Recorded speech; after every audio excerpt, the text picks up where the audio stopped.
დილომშვიდობისა დღეს 17 ივნისია, სამშაბათი, დილის 8 საათი და 30 წუთი, პირდაპირ ეთერშია გადაცემა ერთსულოვნების დილა. ელისაბედ აბულაძე და გერგი ნემსიწვერძე გაუძღვებით თქვენთვის დღევანდელ გადაცემას, ყველას მშვიდობიან და ბედნიერ დღეს გისურვებთ. მოგესალმებით ყველას და შევეცდებით, რა თქმა უნდა, საინტერესო იყოს თქვენთვის ჩვენი დღევანდელი გადაცემა, ბედნიერ დღეს გისურვებთ და ვიდრე გაგაცნობთ დღევანდელი გადაცემის ანონს, ნახოთ საეკლესიო კალენდარი, შევიტყოთ რომელ წმინდანებს იხსენიებს.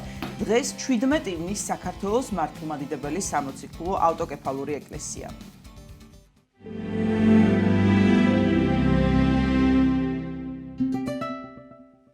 17 ივნის წმინდა მართლმადიდებელი სამოციქულო ეკლესია მოიხსენიებს წმინდა მენელსაცხებლედედებს, მართასა და მარიამს, მართალ ლაზარესდებს, წმინდა მიტროფანეს, კონსტანტინეპოლელ პატრიარქს, წმინდა მოწამეებს, ფრონტასის, სევერინეს, სევერიანეს და სილანეს, წმინდა მოწამე კონკორდის, წმინდა მღვდელმოწამე ასტის, ღირს ზოსიმეს, ბაბილონელ ეპისკოპოსს.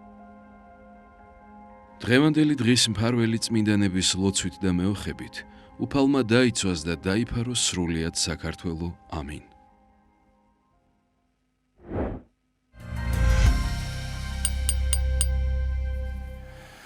ყველას გილოცავთ დღევანდელი წმინდანების ხსენების დღეს და რაც შეეხება ჩვენი გადაცემის ანონსს. ქრისტიანული სათნოებების შესახებ ვისაუბრებთ მოძღვართან ერთად, შემოგვერთდება დიდ დიღომში მდებარე წმინდა 100,000 მოწამის სახელობის ტაძრის წინამძღვარი დეკანოზი ლუკა სუპატაშვილი. ახლა ზაფხულია, აი ეს პერიოდია, როდესაც ყველა გადავიღალეთ, გადავიტვირთეთ და ამ პერიოდში განსაკუთრებით აქტიურდება თემა შვებულება, რაც ვფიქრობ, რომ ყველას გვჭირდება. როგორ დავასვენოთ გონება, რა მნიშვნელობა აქვს გონებრივ განტვირთვას და რომელი უნარების აღდგენაში გვეხმარება, დასვენება, შვებულება, თემაზე სასაუბროდ შემოგვიერთდება ფსიქოლოგი, ფსიქოთერაპევტი ნინო კერესელიძე. 26 ივნისს თბილისის დიდ საკონცერტო დარბაზში თემურ ყვითელაშვილის საიუბილეო სოლო კონცერტი გაიმართება.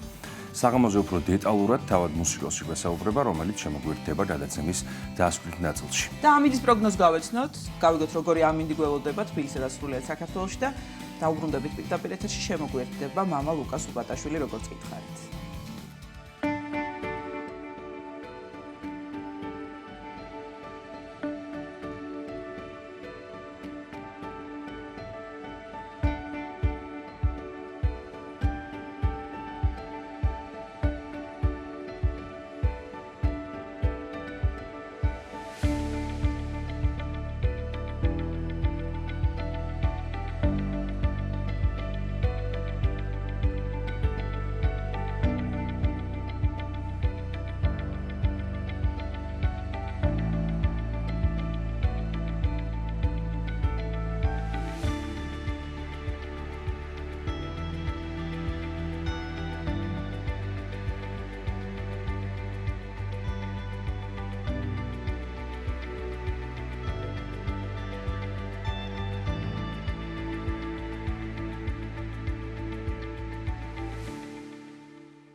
დაუბრუნდით ეთერში მოძღვართან ერთად შემოგვიერთდა დიდ ღომში მდებარე წმინდა 100,000 მოწამის სახელობის ტაძრის წინამძღვარი დეკანოზი ლუკა სუბატაშვილი.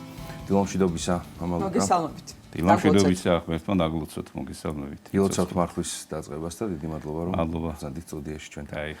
ქრისტიანული სათნოებების შესახებ უნდა ვისაუბროთ დღეს ჩვენს გადაცემაში, ზოგადად რომ განვიხილოთ, განვმარტოთ ჩვენს მაყურებელს, რას ნიშნავს სათნოება, როგორია სათნოება და როგორ უნდა იღვაწოს ამისთვის მთელი ცხოვრების განმავლობაში ადამიანმა, რამდენად მნიშვნელოვანია ეს ჩვენს ცხოვრებაში.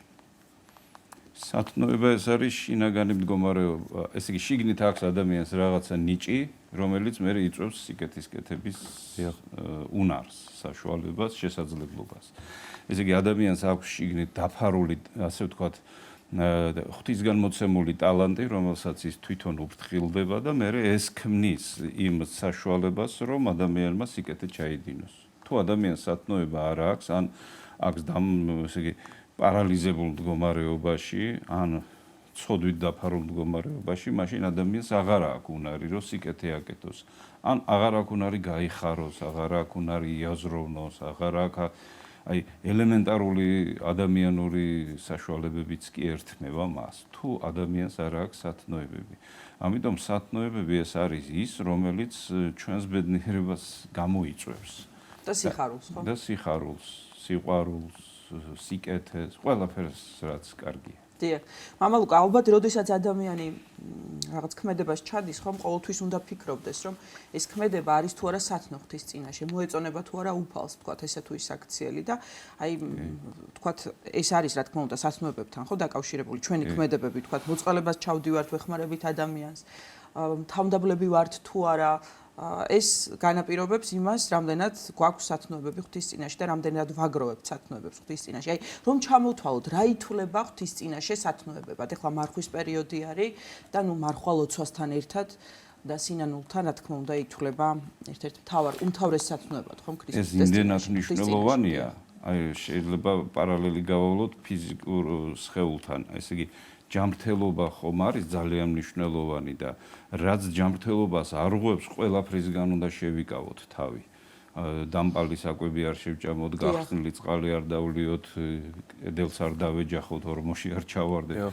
ეს ჩვენ ვიცავთ ამ წესებს და აი ზუსტად იგივე წესები უნდა დავიცვათ სულიერებაში, რომ ვიყოთ ჯანსაღი, ჯანმრთელი, სიცოცხლის უნარიანი, ხალისიანი, სიკეთით სავსე, მოთმინების უნარის მქონე, რომ ჩვენში არ განვითარდეს რაღაცა მავნე რამ, რომელიც ჩვენს დაგვაზიანებს და ჩვენს ირგვლივ კიდე ათასებს და ეს სათნოებები უბრალოდ ადამიანი ყველაზე მეტად ამას უნდა უფრთხილდებოდეს. ეს არის სიცოცხლე. თუ ადამიანში არ არის სათნოებები, არ არის მადლი და თუ ადამიანი ამას არ უფრთხილდება, რომ მასში მადლი იყოს, მაშინ მასში არ იქნება სიცოცხლე. და როდესაც ადამიანში არის სიცოცხლე, ჩანს იმით, რომ ადამიანს აქვს უნარი სიხარულისა, სიყვარულისა, თავშეკავებისა, ანუ მარხვისა, აქვს უნარი, ვთქვათ, სულგრძელია ის, მოაზროვნეა ის, წარმატებულია ის, მშვიდია ის, შინაგანად არის მშვიდი. შეიძლება ბრძოლის ველზე იყოს გასული, მაგრამ შინაგანად არის მშვიდი.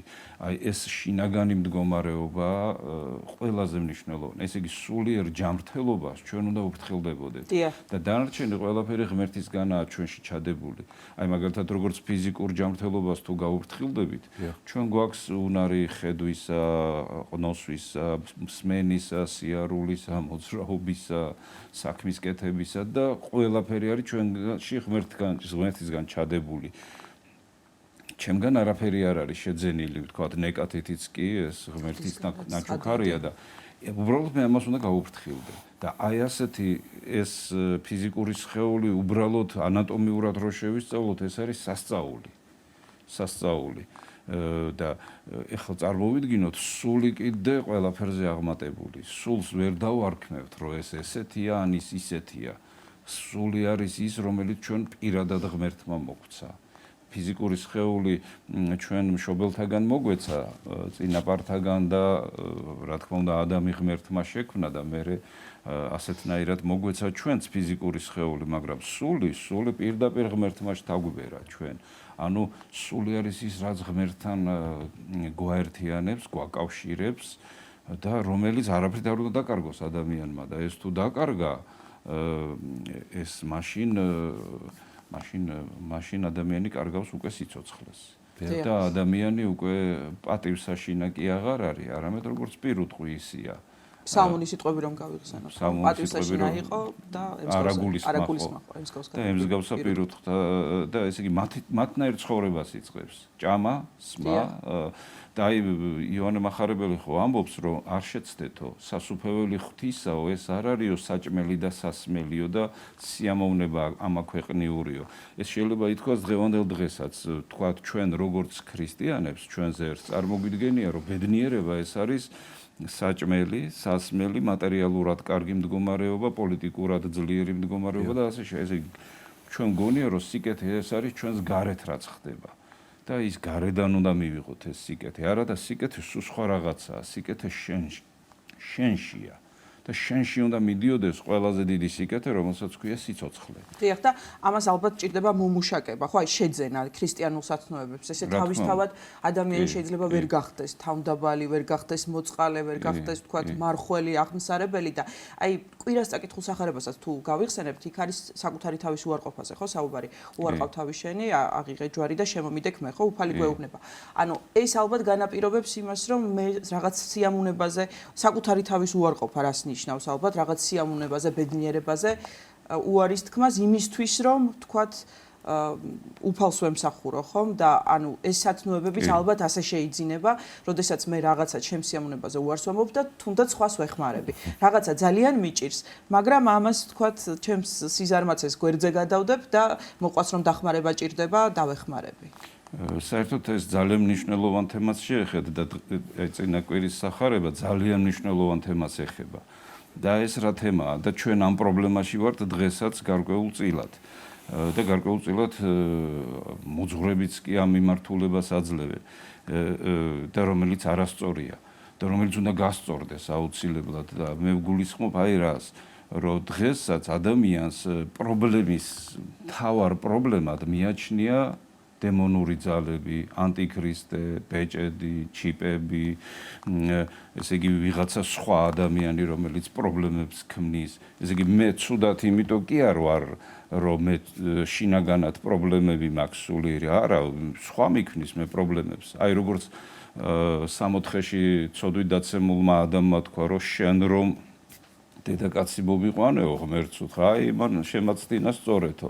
დედაკაცმა თქვა, გველმა შემაცდინაო. ესე იგი მე კი არ ვარო დამნაშავეო, სხვა არისო დამნაშავეო და დღესაც ესე ვგონია და ქრისტიანთა შორის ძალიან დიდი ნაწილია ესეთი, რომელსაც ესე გონია. რომ ესე იგი სხვა რაღაცაა დამნაშავე. არასდროს უფალი ჩვენი იესო ქრისტე არ ამბობს. ბიბლიაში არასდროს არ არის ნახსენები, რომ დემონური ძალა ეშმაკი ისეთ პრობლემას შეგიქმნის, რომელსაც ჩვენ ვერ გადალახავ. ესეთი რამე არ არსებობს. უფალი ყოველთვის ამბობს, ჩემსკენ სავალ გზაში შენ ხელს შეგიშლის, თუ დედას და მამას ჩემზე მეტად შეიყვარებ, ჩემი ღირსი არ იქნები, თუ ცოლს ან შვილს ან საკუთარ თავს თუ ჩემზე მეტად შეიყვარებ, შენ ჩემთან ვერ იქნებიო. ამბობს, აი ასე ამბობს უფალი და ესე იგი თავარი პრობლემა ადამიანში არის თურმე რა გვიყვარს ყველაზე მეტად. და ჩვენ ზუსტად უნდა ვიცოდეთ რა გვიყვარს ყველაზე მეტად. ჩვენს ერში ახლა ძალიან მოდებულია ისეთი ცოდვები, როგორც არის ჭამა, სმა, სიამოვნება. ეს ზოგადად სიამოვნების მოყარეობა, ეს გამარჯვებული იდეოლოგიაა მთელ მსოფლიოში და ადამიანს მიაჩნია, რომ მე თუ სიამოვნებას მივიღებ რაღაცით, ეს არ არის ცოდვა, იმიტომ რომ მე ხო ადამიანი ვარ და გათვლილი ვარ სიამოვნებაზე. მაგალითად, ერთი წმინდანი ამბობს, რომ წმინდანებიო სამ სიტყვას არ ამბობდენო იქ, სადაც ორი იყო საჭირო. სამ ლუკმას არ ღებულობდენო, სადაც ორი იყო საკმარისიო. აი, რაღაცა ესეთი ზომიერება ამის დაიცვას ადამიანს. ალბათ რაღაც სულიერ მდგომარეობას აჭირებს. თუ შენ და ფსალმოში როგორ არის, თუ ღმერთი ჩემთან არისო, ვინ იქნება ჩემი წინააღმდეგიო? თუ ღმერთი შენთან არის, ვინ შეგიქმნის შენ პრობლემებს, ანტიქრისტე, ჩიპები, თუ კიდე რა?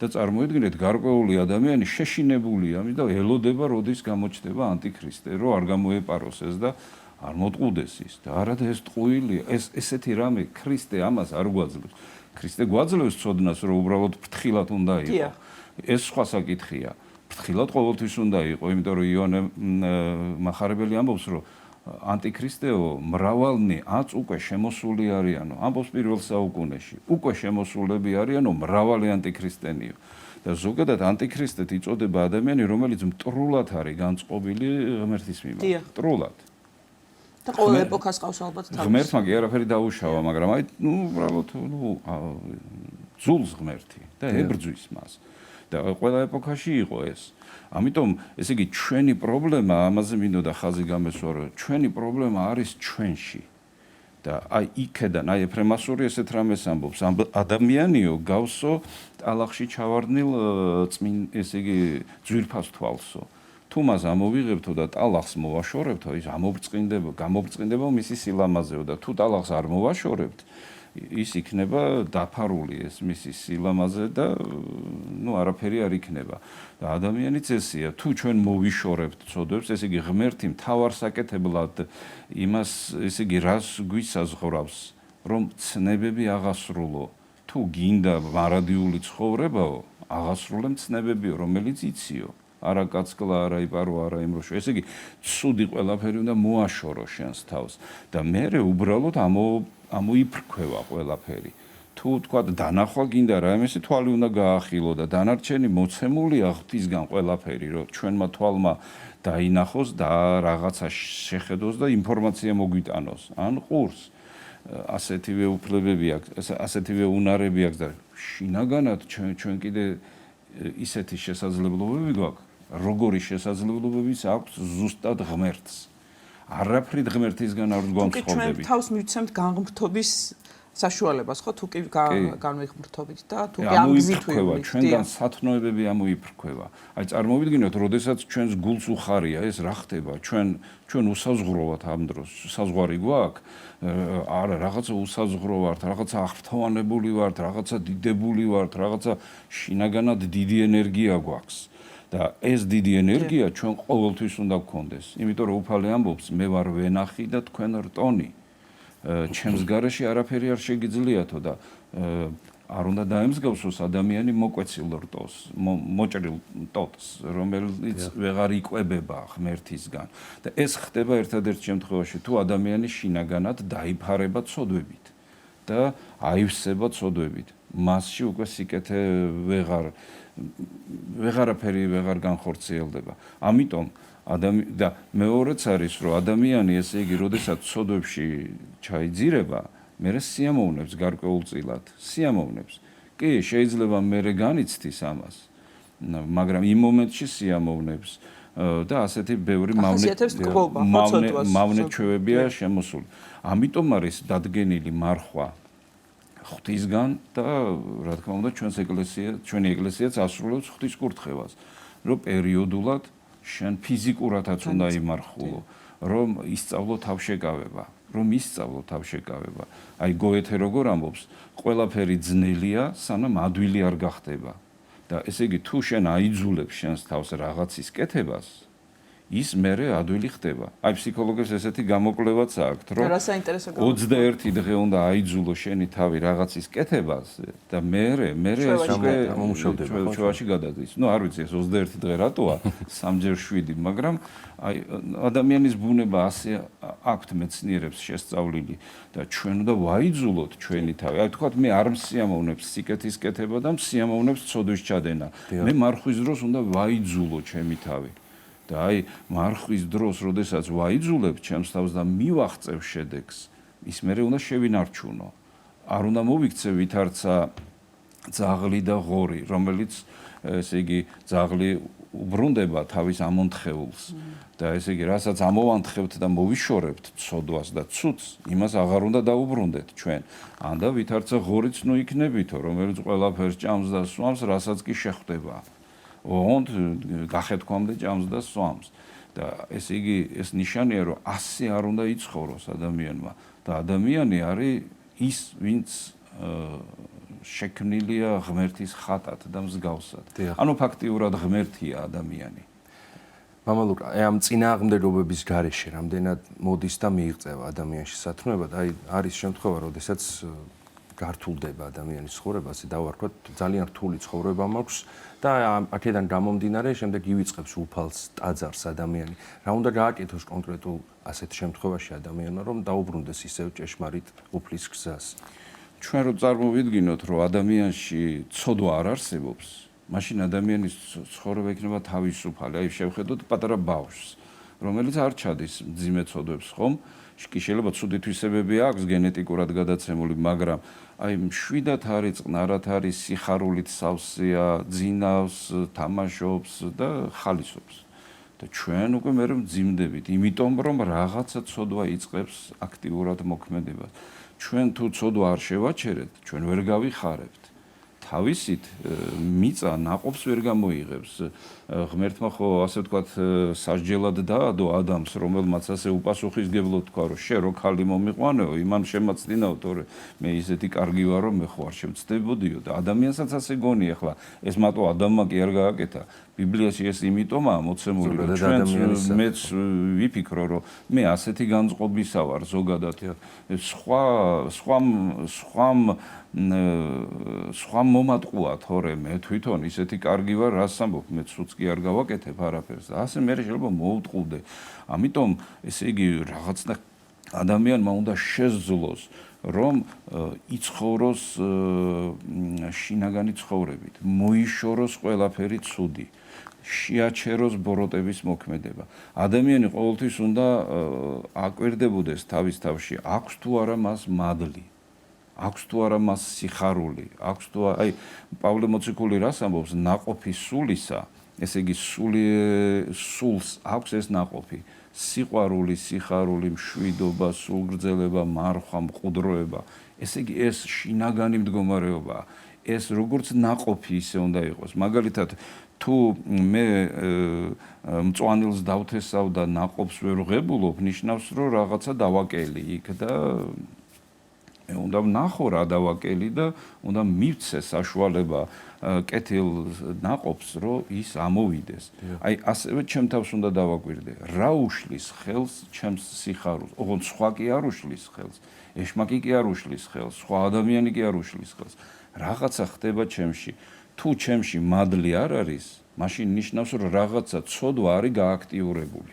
ეს ეშმაკისგან არ არის ბოროტი ძალისგან, როდესაც თქვათ რაღაც ბრძოლა აქვს ადამიანს გარკვეული ცოდვასთან მიმართებით. კი ბატონო, ეს შემოთავაზებებია, ისე როგორც 64-ში რომ გააბეს საუბარი ეშმაკთან და მე მოტყუდნენ და მოატყუეს. მაგრამ არ უნდა დავემონოს. ესე იგი, ვთქვათ, შენ რომ ვიღაცა გატყუებს პირველად ეს შენი გამოუცდელობის ბრალია, მაგრამ მეორეჯერ რომ მოგატყუებენ, ეს უკვე სისულელია და შენი ესე იგი არასწორისა და ჩვენ არ შეიძლება რომ ეშმაკისგან მუდმივად მოტყუებულები ვიყოთ.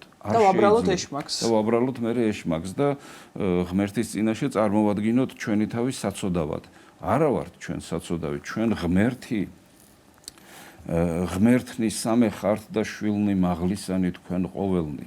წარმოიდგინეთ, შენ ხარ შენი მამის და დედის შვილი, ფიზიკურად, მაგრამ შენ ხარ ღმერთის შვილი სულიერად. და წარმოიდგინეთ, შენ თვითონ ხარ ღმერთი. შენ დედი და მამის შვილი რო ხარ, იმიტომ ხარ ადამიანი. და შენ რომ ღმერთის შვილი ხარ, იმიტომ ხარ ღმერთი. და აი თუ სულიერად ადამიანი გაითავისუფლებს თავს ცოდვებისაგან, შეაჩერებს ცოდვის მოქმედებას თავის თავში, რა თქმა უნდა ის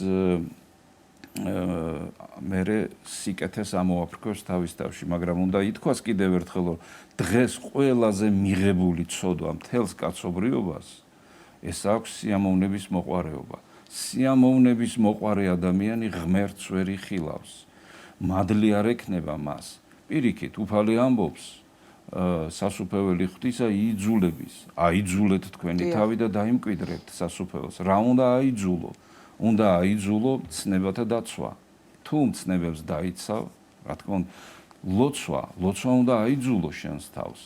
იმიტომ რომ ვინც არ ლოცულობს, ერთი წმინდანი ამბობს, ვინც არ ლოცულობს, ნიშნავს რომ მას არ უნდა ღმერთთან ურთიერთობა. არ უნდა ღმერთთან ურთიერთობა. მაგრამ რო დაიწყებ ლოცვას, შეიძლება საერთოდ გიჭირს. მაგრამ არა უშავს. დაიძულო თავი. ხო, აი როგორც მეცნიერები ამბობენ 21 დღე რო აიძულო, მე უფრო ჩვენდაში გადაგდის. მამა ლუკა, სათნოებებზე როდესაც ვსაუბრობთ, არ შეიძლება არ ვისაუბროთ ერთ-ერთ უმთავრეს სათნოებაზე ღვთის წინაშე, რაც ასე აკლია დღევანდელ სამყაროს კაცობრიობას, ეს არის სიყვარული, ხომ? და ჩვენ ვიცით, რომ სიყვარული უფლისა და მოყვასისა არის საფუძველი ქრისტიანობის და თუ კი ადამიანს სიყვარული აქვს, ის იქნება მიმტევებელიც, თქვათ, ის არ განიკითხავს, ის იმ ცოდვას, სიამოვნების ცოდვასაც, რასაც თქვენ საუბრობდით, უფრო მარტივად დაძლევს. ანუ სიყვარულის სათნოება ალბათ კიდევ მრავალ სათნოებას თავის თავში მოიცავს და აერთიანებს. და ჩვენ ვიცით, რომ როდესაც საუბრობთ მოყვასის სიყვარულზე, მოყვაში არ იგულისხმება მხოლოდ ჩემი ძმა და ან მეგობარი, თქვათ, ან ნაცნობი და ნებისმიერი ადამიანი იგულისხმება. რატომ გვაკლია ასე ძალიან და რა არის ის საღვთო სიყვარული, აი რაზეც ჩვენ საუბრობთ, როგორ მიიღწევა? ამაში ბიბლიაში პირდაპირ ფორმულა ამისი გამრავლებითა უსჯულოებისაითა გახმება სიყვარული მრავალთა. გახმებაო ადამიანებიო. ესე იგი ასეთი სიტყვა ნათქვამი ხო ბიბლიაში რომ უსჯულოებათა გამრავლებით გახმება სიყვარული ადამიანთა. ესე იგი ადამიანები გახმებიან. ერთ-ერთ წინასწარმეტყველს ესეთი რამე უწერია რომ ბოლო ჟამსო ქუჩებიო აყროლებული იქნებაო, იმიტომ რომ გვამებიო ეყრებაო ქუჩებშიო. ნუ ახლა რაღაც აპოკალიფსის ცუდი გაგებით აპოკალიფსის მომლოდინეებს ელოდებიან რომ მართლა გვამები ეყრება, მაგრამ ამაზე არ არის საუბარი. საუბარი არის უსულო ადამიანებზე. უსულო ადამიანებზე. ამას იოანე მახარებელი წინასწარმეტყველებს რომ ბოლო ჟამსო ადამიანებსო სული არ ექნებათო. როგორც ილია ჭავჭავაძემ ლუარსაბთათქარიძეზე თქვა რომ მისი სულიო მის ქონებში იყო დაკარგულიო და სული აღარ ქონდათ ადამიანებს და ყარს მე ადამიანი ცუდს ამბობს, ცუდს ფიქრობს, თავის თავში აღარ აქვს მშვიდობა, აღარ აქვს სიხარული, აღარ აქვს სიყვარული თავისი თავის. და ეხლა თავის თავი თუ არ უყვარს ადამიანს, სხვას როგორ შეიყვარებს? უფალი ხო ამბობს შეიყვარე მოყვასი შენი როგორც საკუთარი თავიო და ერთი წმინდანი ამბობს რომ ჯერ შენი თავის სიყვარული უნდა ისწავლო რომ მერე სხვაც შეიყვარო. შენი თავის სიყვარული ეს არის, როდესაც ცოდვებისგან გაათავისუფლებ შენს თავს. ბორკილებისგან რო გაათავისუფლებ შენს თავს. და ეს ავტომატურად აიშვებს. ესე იგი შენში არსებული ტალანტები ავტომატურად ამოქმედდება. მოძრაობაში მოვა. თორემ ეხლა დაჟანგულია თქვათ მე ცოდვის მოყარე ვარ, მაგრამ მინდა რომ სიყვარული გამოუვლინოს სხვას. ეს იმ ანეკდოტს გავს რომ რატო არ მომესალმეო და ნუ ვიფიქრეო მივესალმებიო, მაგრამ ერთი მე იმიტომ რომ არ იყო ხასიათზე და არ მიესალმა და ასე ხდება. თუ ადამიანი ხასიათზეა გააკეთებს სიკეთეს, თუ ხასიათზე არა არ გააკეთებს სიკეთეს, მაგრამ ქრისტიანულად ჩვენ ეს უნდა თუ ცოდებს მოვიშორებთ, ჩვენ ყოველთვის ხასიათზე ვიქნებით, რომ ვიყოთ სიყვარული, ვიყოთ სიხარული ყოველთვის. ესე იგი ძილშიც კი სიხარულით იქნება შენი გულის სავწე, როგორც დავით მეფსალმონი ამბობს.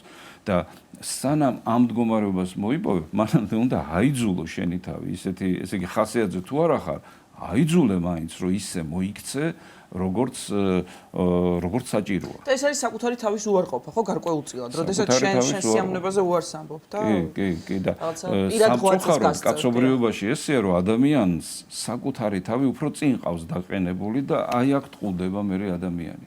აი საკუთარი თავი თუ წინ დავაყენე, სიამოვნებები თუ არ მოვკვეთე, მაგალითად გაბრიელ ბერი ლობიოს არ მიიღებდა მარხვაში. არა და სამარხო პროდუქტია. იმიტომ რომ ძალიან უყვარდა. უბრალოდ არ უნდოდა რომ სიამოვნება განეცადა. და თუ მე ვთქვათ სიამოვნება არ შევაჩერე, თუ მე რაღაც ეს ცუდი არ შევაჩერე, რამდენიც გინდა ვილოცო, რამდენიც გინდა რამდენჯერაც გინდა ვეზიარო, კვირაში 7-ჯერ რო ვეზიარო, მაინც არაფერი შედეგი არ მექნება. ვიქნები როგორც უგუნური ქალწული, რომელსაც ესე იგი გარეგნულად უგავარ ქრისტიანს, მაგრამ შინაგანად მადლის მფლობელი არა ვარ. ვერ ვფლობ სული წმინდის მადლს. ამიტომ ჩვენ უნდა ვისწავლოთ, როგორ უნდა ვფლობდეთ სულიწმინდის მადლს. ამის გზები უამრავია. ნებისმიერი სიკეთე ეს არის სულიწმინდის მოპოვების გზა. ყველაზე მძაფრი და ყველაზე ძლიერი ეს არის ლოცვა. როდესაც შენ ღმერთთან ერთ-ერთზე რჩები. ეს რაღაცა საოცრება. ამიტომ ბუნებრივია, რომ აი ადამიანმა ამ მიმართულებით უნდა იღვაწოს. იღვაწოს ეს ამ სიტყვას რო ჩაუფიქრდეთ, იღვაწლი, მოღვაწეობა, მღვდელი, ეს ყველაფერი ნაღვერდალიდან მოდის. გრიგოლ რობაქიცეც აქვს ეს გამოკვლეული და ნაღვერდალიდან მოდის და ნაღვერდალი ცეცხლი კი არ არის. ნაღვერდალი არის ფერფლში დაფარული ცეცხლი და აი შენში ცეცხლი უნდა იყოს, რომ შენ დააწვა ყველაფერი ცუდი და გაიხარო შენც და გაახარო სხვა. და შევიძინოთ ეს სათნოები, რაზეც მოვიპოვოთ სათნოები. გამარჯვება. ძალიან დიდი მადლობა მობრძანებისა და საინტერესო საუბრისთვის დაგემშვიდობებით მამა ლუკა. დიდ დიღომში მდებარე წმინდა 100.000 მოწამის სახელობის ტაძრის წინამძღვარი დეკანოზი ლუკა სუბატაშვილი იყო ჩვენი სტუდიის სტუმარი. მაგზელებს გადაცემა 7 გზის ლოცვა მოვისმინოთ და დავბრუნდებით პირდაპირ ეთერში.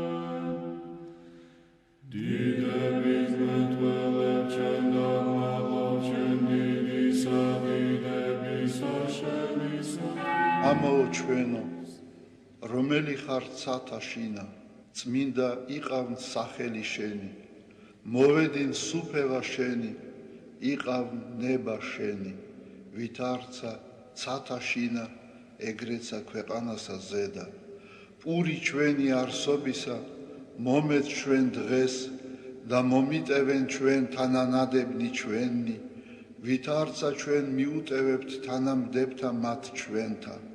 და ნუ შემიყანებ ჩვენ განსაცდელსა, არამედ მიხსნენ ჩვენ ბოროტისაგან. რამე თუ შენი არს სუფევა, ძალი და დიდება, მამისა, დაძისა და წმინდისა სულისა, აცდა მარადის და უკუნითი უკუნისამდე. ამინ. მიწყალემე ღმერთო, დიდითა წყალობითა შენითა და მრავლითა მოწყალებითა შენითა ახოცე უჯულოება ჩემი. უფროს განბანე მე უჯულოებისა ჩემისაგან და ცოდვათა ჩემთაგან გამწმინდე მე. რამე თუ უჯულოება ჩემი მე უწყი და ცოდვა ჩემი წინაშე ჩემსა არს მარადის. შენ მხოლოსა შეგწოდე და ბოროტი შენ წინაშე ვყავ.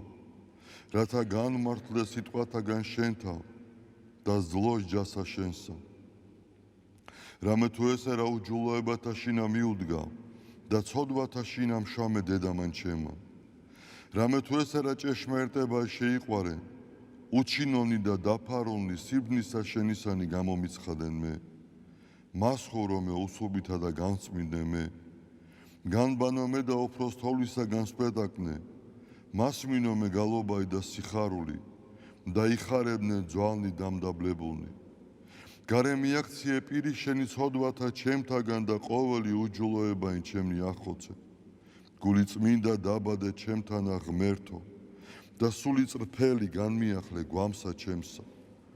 ნუ განმაგდებ მე პირისა შენისაგან და სულსა წმინდასა შენსა ნუ მიმიღებ ჩემგან.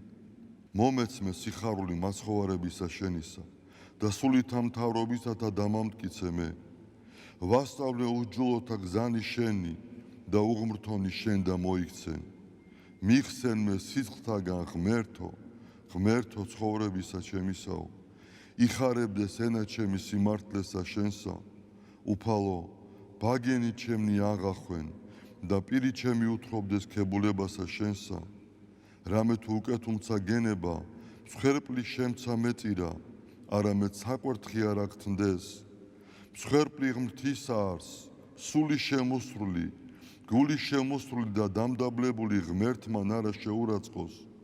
კეთილი უყა უფალო ნებითა შენითა სიონსა და აღეშენენ ზღუდენი იერუსალიმისანი მაშინ გთნდეს მსხვერპლის სიმართლისა შესაწირავი და ყოვლად დასაწველი მაშინ შესწირნენ საკურთხეველსა შენსა ზედა ზვარაკნი დიდება მამასა და ძესა და წმინდასა სულსა აწდა მარადის და უკუნითი უკუნისამდე ამინ ალილუია ალილუია ალილუია დიდება შენ და ღმერთო ალილუია ალილუია ალილუია დიდება შენ და ღმერთო ალილუია ალილუია ალილუია დიდება შენ და ღმერთო ჩვენო დიდება შენ და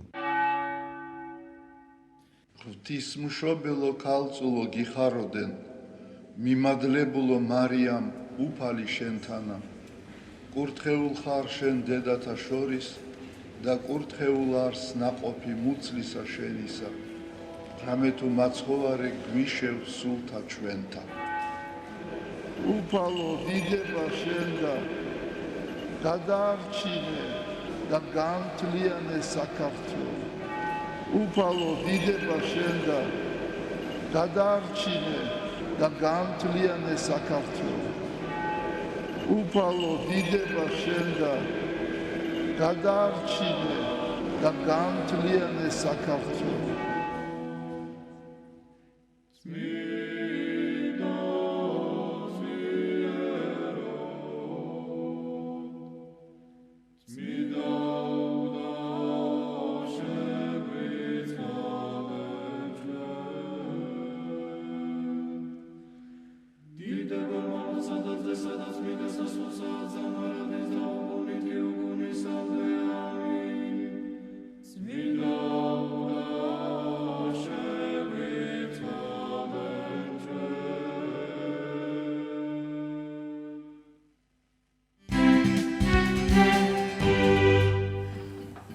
დაუბრუნდით პირდაპირ ეთერში და ვაგრძელებთ გადაცემას 26 ივნისს თბილისის დიდ საკონცერტო დარბაზში ვირტუოზი გიტარისტის, მომღერლის, კომპოზიტორის, თბილისის საპატიო მოქალაქის და კიდევ მრავალი რეგალიის მფლობელის ბატონი თემურ ყვითელაშვილის საიუბილეო კონცერტი გაიმართება და ამ საღამოზე ღონისძიებაზე უფრო ვცლად მუსიკოსთან ერთად ვისაუბრებთ ბატონ თემურ მოგესალმებით.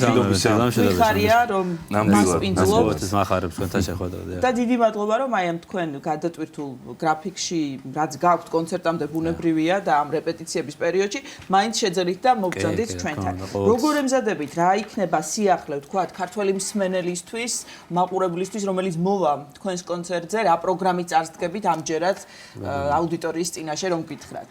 პირველ რიგში უღრმესი მადლობა სტუდიაში მოწვევისთვის, ამას ყოველგვარი გადამეტების გარეშე ვეთქვი რომ ყოველთვის მახარებს თქვენთან შეხვედრა, თქვენ ტელეკომპანიასთან, ყველა თქვენს თანამშრომლებთან, იმიტომ რომ ძალიან ესეთი მოწესრიგებული, მობილიზებული და ძალიან ესეთი მაღალი დონის თანამშრომლები გყავთ ყველა თქვენის ჩათვლით, რა თქმა უნდა. მადლობა თქვენ კიდევ ერთხელ. რაც შეეხება კონცერტს, რა თქმა უნდა, ყველა კონცერტი არაერთხელ მithქვას თქვენს ეთერში რომ თანაბად საპასუხისმგებლო და სანერვიულოა, მოდი ეს ვთქვათ, მაგრამ ეს კონცერტი განსხვავდება წინა მაგალითად რომელიც ჩემს სახელობითი ვარსკვლავს მიეძღვნა. ახლა ბენდის მაშინ დიდი ორკესტრის თანხლებით იყო, რომელსაც ჩემი ვაჟი თემურ ყვითელაშვილი უმცროსი დირიჟორობდა და შესანიშნავად ჩაიარა ყველაფერმა. ძალიან მაღალ დონეზე ახლა იქნება განსხვავებული კონცერტი, სადაც გაზღერდება 7 ახალი ნაწარმოები, ეს არ არის ცოტა კონცერტისთვის, მაგრამ 7 პრემიერა, კი, ძალიან ბევრი სიურპრიზი ელოდება მაყურებელს, მსმენელს. იქნება ასევე ინსტრუმენტალ ვოკალური ნაწარმოების ახალი, რომელსაც ინსტრუმენტალი პლუს ჩემი ვოკალიც არის წარმოდგენილი. პირველ რიგში სარგებლობის შემთხვევით და შემიძლია მადლობით არ დავიწყო საუბარი, იმიტომ ერთია, როდესაც შენ საქმეს აკეთებ, როდესაც შენ გაქცენის შემოქმედება და მეორეა კიდე რამდენად გაქვს მის საშუალება, რომ წარსდგენ მსმენელის წინაშე. ამის საშუალებას როდესაც გაძლევენ მას ძალიან დიდი მნიშვნელობა აქვს. ეს არაა პირველი და მეორე და მე-11 სოლო კონცერტია მარტო დიდ დარბაზში. აქედან გამომდინარე, უღრმესი მადლობა მინდა უთხრა საქართველოს კულტურის სამინისტროს, ქალაქ თბილისის მერიას, კომპანია Sparks და ბატონ ზურაბ გოგსაძეს და უღრმესი მადლობა მინდა უთხრა ერთ ადამიანს, რომელმაც ძალიან დიდი წვლილი შეიტანა ამ კონცერტის საერთოდ ორგანიზებაში დიახ, სანამ დაიწყებოდა ეს ყველაფერი, გაბატონი პატრიცია დელონი, ჩემი უახლოესი მეგობარი, ბრწყინვალე პიროვნება და ძალიან მრავალხმად ნიჭიერი ადამიანი, რომელიც ძალიან ბევრი გააკეთა ამ ყველაფრის დროს, ყველაფერი მოსული იყო აქამდე. და მადლობა მას უღრმესი ასევე პატრიცია დელონი პატრიცია ჩვენ კი არა ჩვენიანია უბრალოდ ასეთი სახელი და გვარი აქვს მას ბრწყინვალე შესანიშნავი ადამიანი და პროფესიონალი. ასევე ბატონო ცოტნე გეგეჭოს მინდა უთხრა დიდი მადლობა რომელიც ხელმძღვანელობს ამ საორგანიზაციო საქმეებს ქალბატონ თამარ დემეტრაშვილს, ბატონ ტარელ გაგნიძეს, ბატონ გიორგი სადუნჩის, ბატონ თამარ არაშიძეს, ბატონ ვალერი ქუფარაშვილს, ბატონ მერაბ სანოზის და სანოს სტუდიას დაგვითმეს რომ ვირეპეტიციოთ და თვითონაც მონაწილეობს, ბატონ მერაბ მამულაშვილს და ჩემ ვარს ბატონ თემურ ყვითელაშვილს უმცროს, რომელიც ამით ცხოვრობს ბავშვობიდან და ისევე როგორც მე ვცხოვრობ მისი ასე ვთქვათ შემოქმედების ასე ვთქვათ რომელიც ძალიან წარმატებით წარსდგა თქვენს წინა კონცერტზე რომელიც უნდა თქვა ახლა საერთოდ შულზე ძალიან უხერხულია საუბარი, მაგრამ ახლა ითხოვს თემა, უნდა თქვა რომ თემური არის ჩვენი ეროვნული სიმფონიური ორკესტრის დირიჟორი, ერთ-ერთი წამყვანი შემიძლია თქვა და მან უკვე დაახლოებით 5 სოლო კონცერტი ჩაატარა და დირიჟორა ყველაზე რთული ნაწარმოებები, როგორც ბეთჰოვენის, რაველის, სტრამინსკის და ყველაზე რთულესი მუსიკა და მინდა თქვა რომ წარმატებულია ასე საზოგადოებრივ თქონდა რამოდენიმე მიწვევა და ამით ძალიან ვამაყობ რა თქმა უნდა. ნუ რაც შეეხება ამ კონცერტში თუ მიიღებს მონაწილეობას? ამ კონცერტში უბრალოდ მეხმარება ყველაფერში აი საორგანიზაციო საქმეებში და აი ეს შემოქმედებით და ნუ რა თქმა უნდა, მაგრამ ისე არა, იმიტომ რომ ორკესტრი არ ყავს და რაც შეეხება ბენდი რაც შეეხება უნდა აუცილებლად ვახსენო ეს ასე ვთქვათ თითქმის ყველა ჩემს კონცერტზე ღებულობენ ეს მუსიკოსები მონაწილეობს ბატონი თემურ მაისაშვილი შესანიშნავი მუსიკოსი და არანჟირების ავტორი არაერთი ნაწარმოების კლავიშ ფორტეპიანოზე ნიკოლოზ შარკვიანი კლავიშები ინსტრუმენტი მერაბ სანოძე როგორც გითხარით პერკუსია ბატონი ლევან დეისაძე ბას-გიტარა და ზაზა ცერცვაძე დასარტყამი ინსტრუმენტები აი ეს არის მოკლედ ის რაც შემიძლია მე თქვა ვინც მონაწილეობს ცალკე თემა არ შეიძლება რომ არ აღნიშნოთ და ცალკე საკითხად თქვენი საოცარი მოწესრიგებულობა, აი ვთქვათ, ყველა ნიუანსთან, ყველა დეტალთან დაკავშირებით, რაც უკავშირდება კონცერტს თუ ნებისმიერ ღონისძიებას თუ ვთქვათ, თუნდაც უბრალოდ შეხვედრას სატელევიზიო ფორმატში, აი ეს ვთქვათ, ბროშურებით, რომელიც არის გამოცემული, სადაც თქვენი ბიოგრაფია არის მოცემული და ასევე ვთქვათ, ის ჯილდოები, რაც გაქვთ მიღებული, აი აქ ამოვიკითხე და პირველად გავიგე მართლა, რომ თქვენ ყოფილხართ თვითნასწავლი გიტარისტი, ჩემ და სამარცხვინოდ ეს მე არ ვიცოდი. ადამიანი, რომელიც მთელ მსოფლიოში ატარებთ მასტერკლასებს ამ მიმართულებით. ნუ რა გითხრათ, მე დავიბადე საბჭოთა კავშირში 65 წლის წინ და ამიტომ აქედან გამომდინარე წარმოვიდგინეთ რომ ჩვენ დახურული ქვეყანა ამაზე არაერთხელ მისაუბრია და დახურული ქვეყანა იყო საბჭოთა კავშირი. საერთოდ არაფერი არც ისწავლებოდა, არც მოიპოვებოდა, არც აუდიო, არც ვიდეო, არც ხედავთ სახელმძღვანელოები. ანუ ხედავაში მაქვს რომ ველოსიპედის გამოგონება მომიწია, მაგრამ ამას არაერთხელ უზიარებ სტუდენტებს სხვა მასტერკლასებზე, რომ ამას თავისი პლუსიც ჰქონდა ძალიან დიდი, იმიტომ რომ არ გამოგჩა ის და გაატარა შენში ისეთი რაღაცები, რომელიც მაგალითად შეიძლება ვიღაცა მაგიხსნას, მაგრამ ეს იყოს ძალიან ზედაპირული, ამას ძალიან დიდი მნიშვნელობა აქვს. ეს თალკე ლექსის თემაა, მაგრამ ვთვლი იმას, რომ ეს დიდი შრომის ფასად და ჩემი ინტუიციის თუ კომპრომისები საერთოდ იცით მისცნობ თქვენ რომ მე ძალიან უკომპრომისო გასწევ საერთოდ კი. ოღონდ არც კარგი გაგებით, იმიტომ რომ უკომპრომისოა მე გამიგია, როდესაც ადამიანი ყველა თავის მიზნის მიღწევისთვის აბსოლუტურად ყველაფერზე წამსვლელია. ეგეთი მოვიდა ნამუსაყრელ ხალხთან ჩვენ ურთიერთობა არ გვაქვს. ამიტომ მე ხედავობაში მაქვს სადაც დაცულია ეს ელემენტარული სტანდარტები, სადაც ადამიანი რჩება უბრალოდ ადამიანად. აი შემდეგ ვინ რას მიაღწევს, ეს შემდეგაა დასაფასებელი. აი პირველში თუ ეს არ აქვს ეს თვისება, რაც ჩემთვის არის ყოველ შემთხვევაში ფასეული, ჩემთვის კაპიკია მის ფასი, ვიც არ უნდა. ანუ პატიოსნებას გულისხმობ, პატიოსნებას, თავდაბლობას, დისციპლინას და საერთოდ კეთის სინდისებას და ერთგულებას, მადლიერებას, უამრავი რამ არის, რომელიც მე ვთვლი რომ ადამიანს თუ არ აქვს, ჩემთვის არ არსებობს, ვინც არ უნდა იყოს, არ მაინტერესებს რა. დიახ. აი ბატონ თემო, მთელი კარიერის მოღვაწეობის განმავლობაში ძალიან დიდ რიცხვზე ვსაუბრობთ 10 სოლო ალბომი. გაქვთ. აი სამომავლოდ მინდა გკითხოთ, რამდენად არის დაგეგმილი ალბომებთან დაკავშირებით. მე საერთოდ კარგი შეკითხვა, უღრმესი მადლობა, უბრალოდ ჩემი მიზანი არასდროს არ ყოფილა რაოდენობა ალბომების. მე ვიცი არტისტები მსოფლიოს მასშტაბით, ჩემთვის ძვირფასი არტისტები, რომელსაც მაგალითად ერთი წლის განმავლობაში გამოუშვათ მაგალითად 4, 5, 6, 7-იც მაგალითად. მე ამას არ ვთვლი, ეს არასერიოზული, ჩემთვის არასერიოზულია ყოველ შემთხვევაში, იმიტომ რომ ის მოგეხსენებათ, რომ ერთი ალბომი რო შეიქმნას, ამას წლები ჭირდება და როგორ შეიძლება ეს უკვე ამას ვეძახი მე გეგმიურ ალბომს. ცოტა ირონიით, ცოტა ღიმილს იწვევს ჩემში, იმიტომ რომ ფიზიკურად ვერ გაწდება ადამიანი და ვერ გააკეთებს ამას და რახან აკეთებენ ამას აქვს ამას ფინანსური და ანუ საკონტრაქტო ესა ხელმოწერა და ის ვალდებულია თუ არ გააკეთებს ამას მე შემდეგ ამას დაეკესება სერიოზული ჯარიმა. მე ასეთი ხელმება არ აქვს. ამიტომ მე თუ აკვირდებით ამ კონტრაქტებთან დაკავშირებით საერთოდ არავისთან არ მქონია და ალბათ აღარც მექნება უკვე, იმიტომ რომ როგორც დავაკვირდი, სოფლიო მე ხა დღეს ვის უკვირს ახლა რომ ყველას ნანახი გვაქვს და მოვლილი გვაქვს სოფლიო. უბრალოდ იმაზე ალაპარაკი რომ აი დიდი არტისტები, ჩემი საყვარელი, აი მამისტოლა არტისტები მის ხოლმე ასაკით, ხო? როდესაც შევხვდი მათ და მე მათთან ვიყავი როგორც საპატიო სტუმარი კონცერტში, შემდეგ მათი გულის ტკივილი გავიგე რომ თუმცა მათ ძალიან ბევრი რაღაც რომელიც ჩვენ გვეგვა ხალხს რო გონია რომ ყველაფერი სიტყვა ტელევიზორში და ჟურნალებზე ყველაფერი ლამაზად გამოიყურება, მაგრამ ცხოვრებაში ისინი სულად არ არიან კმაყოფილები, იმიტომ რომ ამ კონტრაქტებმა ისე დაჩაგრეს ეს ადამიანები ნული თავისუფლება მიეცათ საერთოდ რომ მათ შემოქმედებითი რაღაც ქონოდათ წინსვლა. რა თქმა უნდა, იმიტომ რომ კონტრაქტში თქვენ გიწერიათ, უნდა გააკეთოთ, ეს უნდა ჩაიცვათ, ეს უნდა მიხვიდეთ, მაგათ ახლა მე ამიგზავნოთ, ვიდეს რო თქვა, ხო არ წავა საპატრიარქოში, მაგრამ ეხლა მაგლია, ხა მაგას როგორ დაუშვებდი, რომ ვიღაცამ გამიბედოს ეგეთად. ამიტომ ეს თავისუფლად ამიტომ ორი ასეთი არჩევანი გაქვს ადამიანს, ან ირჩევ ფულის კეთებას, ოღონდ შენ დამოკიდებული ხარ ვიღაცაზე, მაგრამ ვიც ამას აკეთებს, მე არ ვკითხავ, ის მისი არჩევანია, მაგრამ არის მეორე, სადაც შენ ხარ თავისუფალი და ოღონდ შენ იმ ფინანსურ პრობლემებზე რაღაცაზე, ეს მე სულ ყოველთვის ვიხილ, ეს ჩემი პრობლემაა, დიახ. სამაგეროდ მე რაც მაქვს, ამას ეს არ არის ფულზე არ იყიდება. მაგრამ ეს მოდის კიდევ ერთხელ ვიძახი, ეს მოდის ძალიან რთული ცხოვრებით. მე ჩემს ცხოვრებას ვაპარაკ ძალიან რთული ცხოვრებით, მაგრამ ვთვლი რომ არის რაღაცა სხვა კომფორტი, პირველში ხარ შენ პიროვნება, გააქვს შენ ნაჩვენებული შენი მე, გააქვს შენი ღირებულებები. და შემდეგ დანარჩენი უკვე სხვა თემა და ვინ ის გამკეთებელია, სულ იმას ვიძახი, ეს უნდა აკეთებდეს იქ, სადაც არის. სადაც მისი გასაკეთებელია და ცხოვრებაში აი ის სტანდარტები თუ არ აქვს ადამიანს, იქ მე რას გააკეთებს, ნაკლებად მაინტერესებს. დიახ. ბატონ თემურ, აი ის რაც თქვენ მიაღწიეთ, რა თქმა უნდა, აი ამ წლების განმავლობაში ეს მოითხოვს ძალიან დიდ შრომას და აი პირველ ბლოკში ვსაუბრობდით საკუთარი თავის უარყოფაზე და ალბათ ყოველდღიურად, აი ყოველ ნაბიჯზე რაღაც სიამოვნებაზე უარის თქმას მოითხოვს, თქვა რაღაცა შეიძლება მეგობრებთან ერთად ვერ წასულიყავით, როდესაც ახალგაზრდა იყავით და გეშრომათ. აი დღეს ახალგაზრდა ვარ, ამიტომ ახალგაზრდა ხართ პოდიშტინად. არა, ხო რო. ნამდვილად. კი, ახალგაზრდა ბრძანდებით, ნამდვილად და ძალიან კარგად გავიყურებით. მიუხედავად იმისა, რომ გავიხურე რა თქმა უნდა, როგორ გეკადრებათ. ბატონ თემურ, აი დღეს რა შრომა გჭირდებათ? დღეს, აი დღევანდელ დღეს უკვე როგორ ემზადებით? აი როგორც არტისტი, როგორც თქვათ, მუსიკოსი, რომელიც სცენაზე უნდა გამოვიდეს და წარწეს აუდიტორიის წინაშე. დღეს უკვე აი შემცირდა თქვათ რაღაც გარკვეული დროის მონაკვეთი. როგორც პირველ კონცერტზე მოხდა ჩემს ცხოვრებაში, ისე ვარ ზუსტად, არაფერი განსხვავება არა. ასეც უნდა იყოს, სხვანაირად არ შეიძლება, იმიტომ რომ მე მაგალითად ყოველი მაყურებელი, ყოველი მსმენელის კიდევ ერთხელ ვიძახი, რაოდენობას ჩემს არ აქვს მნიშვნელობა, ერთი ადამიანი იქნება დარბაზში თუ იქნება 10,000 კაცი, ამას ჩემს არ მნიშვნელობა არ აქვს.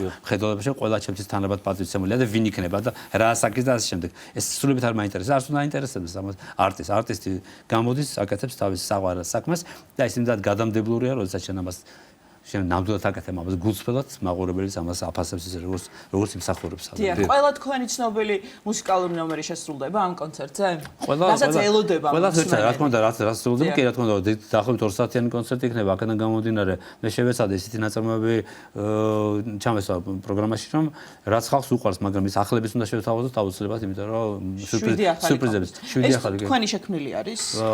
ორი არის ჩემი შექმნილი, დანარჩენი არის ისეთი აი რომ მობრძანდებით კონცერტს დაესწრებით. სიურპრიზი იქნება. კი, სიურპრიზი იქნება. უღრმესი მადლობა, გილოცავთ საიუბილეო თარიღს. უღრმესი მადლობა, ეს კი.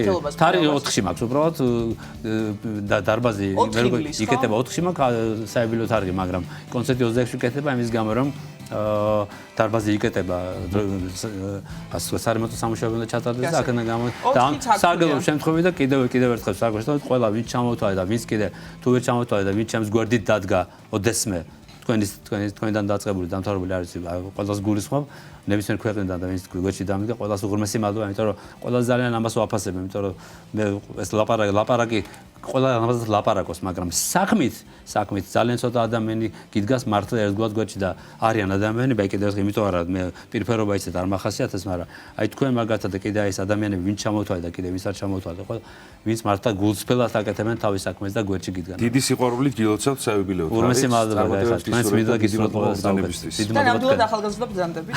მინდა რომ მე არ მეთქავს იმიტომ რომ უბრალოდ ისე გავიხურე. დიდი მადლობა. ვირტუოზი გიტარისტი, მუსიკოსი თემურ ყვითელაშვილი იყო ჩვენი გადაცემის სტუმარი. მცირე ვიდეო რგოლის შემდეგ დაბრუნდებით კვლავ სტუდიაში სტუმართან ერთად.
დავბრუნდით ეთერში სტუმართან ერთად ძალიან მნიშვნელოვან საინტერესო თემაზე სასაუბროთ. ზაფხულის სეზონია და ამ პერიოდში განსაკუთრებით აქტიურდება თემა შვებულება.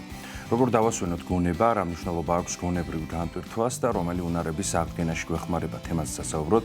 შემოგვერთდა ფსიქოლოგი, ფსიქოთერაპევტი ნინო კერესელიძე. ნინო, გამარჯობა. მოგესალმებით. მადლობა ჩვენთან მობრძანებისთვის. დიდი მადლობა ჩვენთან მობრძანებისთვის. ერთი შეხედვით ძალიან მარტივი კითხვა უნდა დავსვათ ალბათ, ხომ? პირველი შეკითხვა, როგორ დავასვენოთ გონება, თუმცა ძალიან რთული პასუხი შეიძლება იყოს, ხო?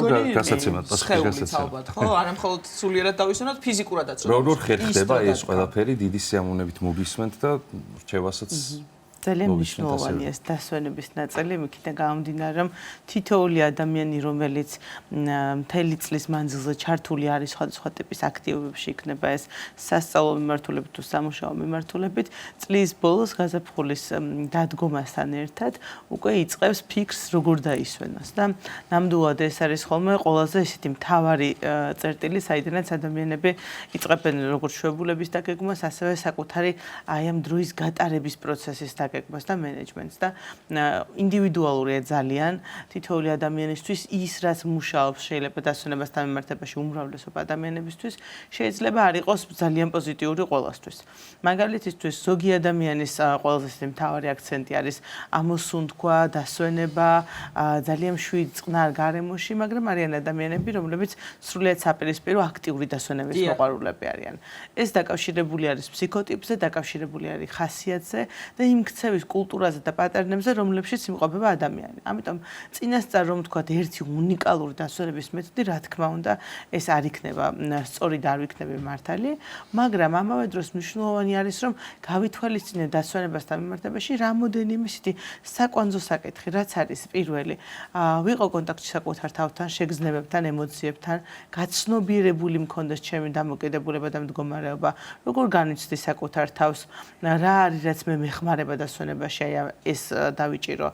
გარდა ამისა, ვნახო, რომელი დასვენების მექანიზმი ან აქტივობა მომცემს საშუალებას შევივსო სიახლეებით. იქიდან გამომდინარე, რომ დასვენება მხოლოდ ისეთი პასიური მდგომარეობა არ არის.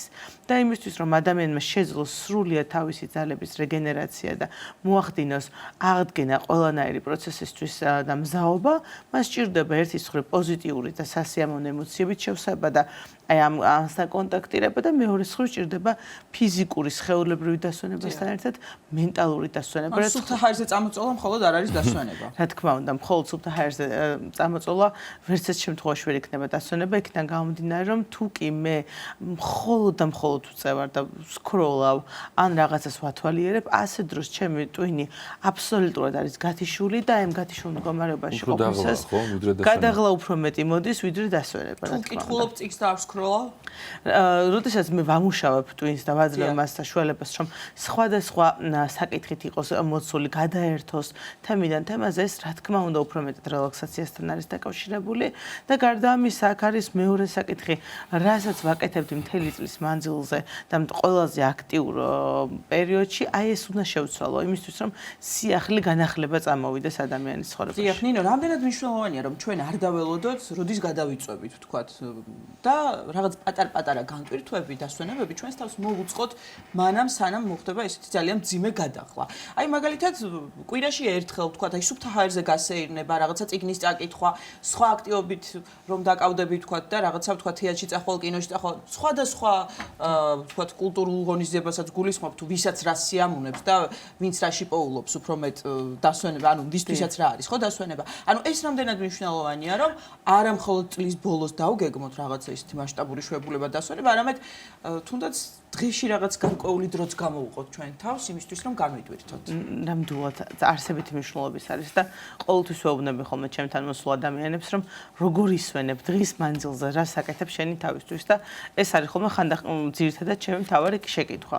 ნამდვილად იმისთვის, რომ ჩვენ ვიყოთ მენტალურად შემძლე და უნარიანი მოვახდინოთ სხვადასხვა ცვლილებები ჩვენს ცხოვრებაში, გვჭირდება ვიყოთ კონტაქტირებაში სამყაროსთან საკუთარ თავთან. ამისთვის გვინდა აუცილებლად გვინდა რომ ვიყოთ ფოკუსში. შესაბამისად, დასვენება აქ მნიშვნელოვანია. იქიდან გამომდინარე, რომ თუ მე და ჩემი ფსიქიკა წავიდა ბარნაუთისკენ, ეგრეთ წოდებული გადაწვის სინდრომისკენ, იქ უკვე შემოდის დეპრესიები, შფოთვები და უფრო მძაფრდება სიტუაცია. შესაბამისად, ყოველდღიური აქტივობა თუნდაც 30 წუთი ფეხით გასეირნება. თუნდაც ისეთი სასიამოვნო საქმის კეთება, რომელიც ადამიანს სიამოვნებას ანიჭებს, ნებისმიერი ტიპის ჰობი, რაც შეიძლება იყოს, ეს ძალიან დამხმარე არის. გარდა ამისა, როდესაც ჩვენ ველოდებით რაღაც გრანდიოზულ დიდ ჩვეულებას, აქ მოლოდინები იზრდება ძალიან და თითქოს აი ამ 10 დღეში, 12 დღეში უნდა მოვახდინოთ მთელი წლის მარაგის შევსება, რაც რა თქმა უნდა რომ შეუძლებელია და ვერ ვიტყვით რომ მთელი წლის მანძილზე შესაძლებელია ეს ჩვეულების პერიოდის გაყოლა. მეტადვიზიანებს თავს ალბათ, ხო? რა თქმა უნდა. გამოდის რომ მე ჩემი мотиваცია მაქვს მობილიზებული მთლიანად რომ ყველაზე კარგი დასვენება უნდა იყოს, იმდენად დიდ ენერგიას მიმართავ ამ დასვენების ჭყალებში ვიტყვი დაორგანიზებაში რომ რეალურად დასვენება არ ხდება და აი ასეთ დროს არის ხოლმე ყველაზე ხშირად იმედგაცრუებებით კივილები რომლებიც მოდის და ხშირ შემთხვევაში არის რომ რაში გავფლანგე ჩემი ეს ძალიან ძვირფასი დასვენების დღეები შემეძლო რაღაც სხვა მექნა და რეალურად თუ დავაკვირდებით ის რაღაც სხვაც შეიძლება არ იყოს ზუსტად ის რაც ადამიანს სჭირდება იქიდან გამომდინარე რომ ეტაპობრივი შემოტანა დასვენების ყოველდღიურ ცხოვრებაში არის არსებითი მნიშვნელობის და ყველაზე დიდი დასვენება, როდესაც ჩვენ ძილს ვარჩევთ ხოლმე კვირა დღეს და არ მივდივართ ტაძარში, აი ჩემთვის ხა პირადად ალბათ ძალიან ბევრი ადამიანისთვის დიდი ძალის მომცემი, მადლის მომცემი და რაღაცნაირად ძალების აღმდგენი არის სწორედ წირვაზე დასწრება კვირა დღეს, მაშინ როდესაც უამრავი ადამიანი არჩევს რომ დაიძინოს და ნუ ამბობს რომ ერთი კვირა დღე მაქვს და ამ დღეს მაინც დავისვენებო და სინამდვილეში სულ საპირისპიროდ არის. თქვენ როგორც ფსიქოლოგი რას გვეტყვით? ეს ძალიან ინდივიდუალური საკითხი ერთის ფსიქოლოგიური კუთხით თუ ვიტყვით, იქიდან გამომდინარე რომ ჩემი რწმენა ღირებულებები განსაზღვრავს იმას თუ ვინ ვარ მე. ასევე განსაზღვრავს იმას როგორი აქტივობის სტილი მაქვს და როგორი დასვენების სტილი მაქვს. შესაბამისად, როგორც თავში ვახსენე, ძალიან ინდივიდუალური დასვენების მდგომარეობა. დასვენება რა თქმა უნდა არ არის. დიახ, რა თქმა უნდა.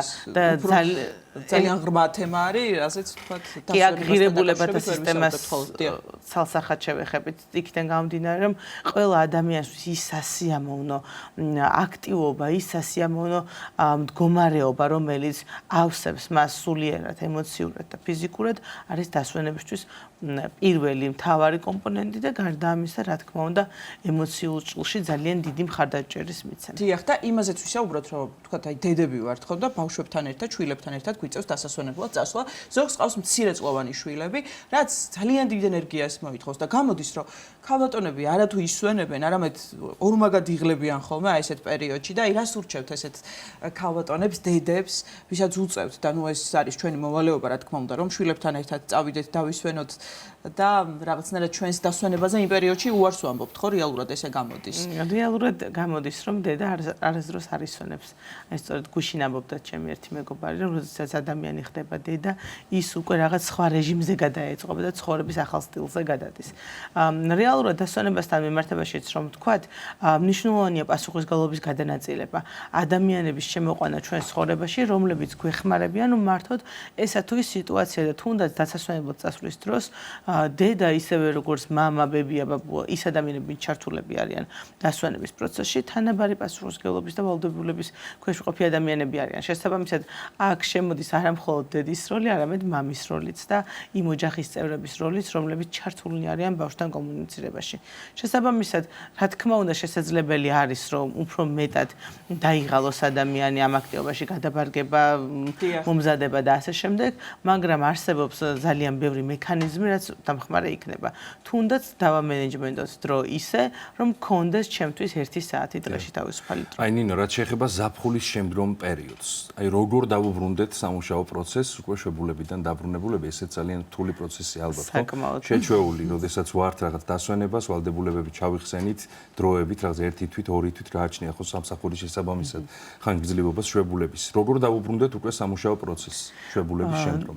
ერთ-ერთი ყველაზე რთული პროცესია თუ ვიტყვით ამას, იქიდან გამომდინარე, რომ როდესაც ადამიანი ეჩვევა აი ამ დასვენების მდგომარეობას და მისი სამსახური შეიძლება აღიქმებოდეს როგორც უფრო ნეგატიური ვიდრე პოზიტიური. პოზიტიური. ან უფრო მეტად დამღლელი სამსახური, რა თქმა უნდა, უფრო ნაკლები мотивაციით ბრუნდება ადამიანის სამსახურში და ასეთ დროს ის გარემო უნდა იყოს ხელშემწყობი და მხარდამჭერი, რომელშიც იგი მუშაობს. როგორც საოფისე იქნება ეს სამსახური თუ ნებისმიერ ტიპის, ანუ მენეჯმენტის მთავარი ვალდებულება არის ამ შემთხვევაში შეუქმნას პირობები, რომ მოანდომოს ადამიანს დაბრუნება და მეორე მხრივ იმ კონკრეტული დასაქმებული ადამიანისთვისაც მნიშვნელოვანია დაინახოს რა საკეთებს სამსახურში, რა არის ღირებულება, რომელსაც ის ემსახურება ამ სამსახურში და დაბრუნდება უფრო მარტივად და ეს onboarding-ის პროცესი უფრო მარტივად მიდის. მაგრამ ძალიან ბევრი ადამიანი არის ასევე სიტუაციურად, რომ ვერ ისვენებს.